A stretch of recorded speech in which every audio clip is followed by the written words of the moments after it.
Hi, this is Scott Garibay, and today I want to talk about tabletop role-playing games, and specifically one in particular, which is Blades in the Dark.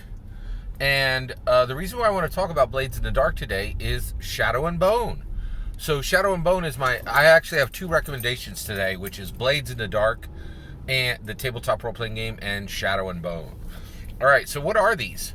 So, Shadow and Bone is a brand new series. It is on Netflix, and you can, it's on Netflix, and you can actually go ahead and enjoy it right now on Netflix.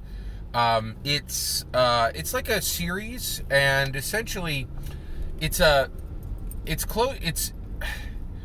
hard to explain what it is. Let's talk about it. I think it has distinct fantasy elements. It also has steampunk elements.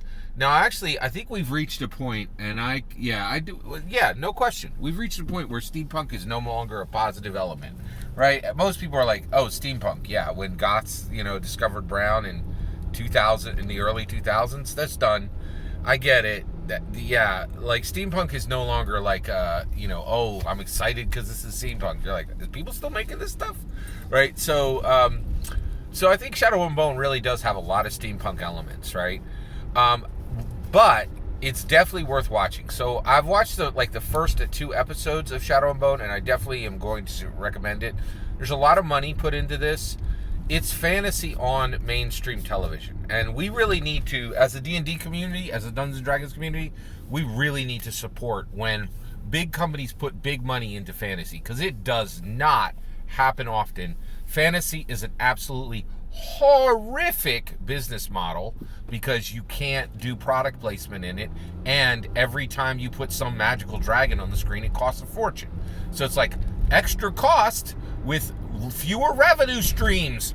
Doesn't everybody want to sign up to do fantasy? No. Increasingly, fantasy is a horrible idea for most streamers, and very few of them spend any time or money on it. So when there is a high-quality fantasy show that's on, the Dungeons & Dragons community had better get over there and watch it, unless it's a complete, number two, right? It's just, we gotta support this stuff. Second, it's representation. There's incredibly strong diversity in the casting for Shadow and Bone. That's good, right? And I think, and it's important for us, right? Like, because I think there's this huge debate in Dungeons & Dragons right now. People are incredibly upset with Dungeons & Dragons because execution on representation has been problematic, right? But we, as a D&D community, really need to remember representation is incredibly important, right? It's on, getting there and going through the machinations and the steps can be really frustrating, because I think a lot of times the community is like, this could have been done better, and a lot of times they're right? Like, Candlekeep Mysteries is the biggest lesson that when you go for representation, if you misstep even by a centimeter, your mistakes will be 100 times more talked about than your successes. There are 16 authors, right, on Candlekeep Mysteries who are proud of the work they did, or at one point were proud of the work they did, and one author was like, pull my name off of that. And I'll tell you right now, I know the name of the author who wants his name pulled off the book, and it'd be hard for me to mention even any of the other ones, right, because of the way Twitter works, right? So it's just a thing. Now, Shadow and Bone, check it out. It is the best representation of one of the best tabletop role-playing games that has ever been written, bar none, and that is Blades in the Dark. Blades in the Dark is horror, it's fantasy, it's steampunk, it's supernatural, monster of the week, all rolled into one. It's done by one of the best tabletop role-player designers that has ever walked the face of this earth. His name is John Harper.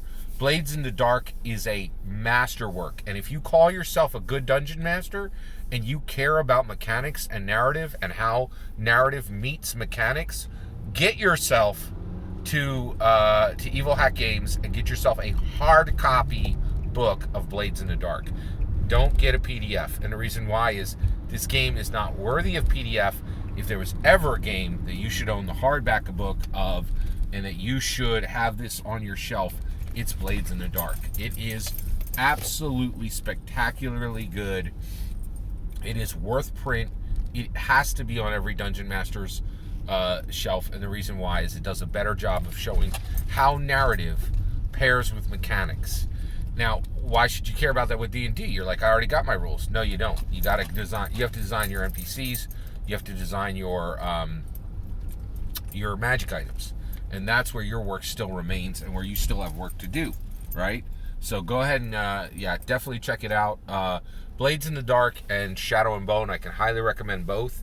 They really are. They pair like like a white wine, and whatever white wine pairs with. I'm a teetotaler, so I don't know, but but check it out. It's really fantastic. All that's my suggestion. Have you tried Shadow and Bone? Have you tried Blades in the Dark? What are your thoughts? I'd love to hear your thoughts on the matter. Let me know in the comments below. Please consider liking and subscribing. Have a wonderful millennium.